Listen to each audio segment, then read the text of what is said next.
Hello everyone. आज आलेले आहे द्राक्षाच्या बागेत. द्राक्षाची बाग फुलवणं ही सोपी गोष्ट नाही आहे. त्यामागे शेतकऱ्याचे भरपूर कष्ट मी पाहिले आहे. नांगरणी, खुरपणी, त्यानंतर औषध फवारणी, छाटणी इत्यादी कष्ट शेतकऱ्याला करावे लागतात. तेव्हा कुठे अशी हिरवी बाग पाहायला मिळते. द्राक्षे सुकल्यानंतर त्याचे मनुके तयार होतात. द्राक्षाच्या बागेत मनुके काढण्याचा अनुभव पहिल्यांदाच घेत आहे. असा अनुभव तुम्ही कधी घेतलाय का? घेतला असेल तर कमेंटमध्ये नक्की सांगा.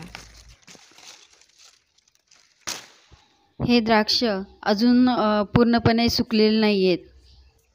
ह्या द्राक्षाच्या बागेतील द्राक्ष ऑलरेडी काढून मार्केटला गेले आहेत आणि जे द्राक्ष काढायचे राहिले आहेत त्याचेच वाळून मनुके तयार झाले आहेत.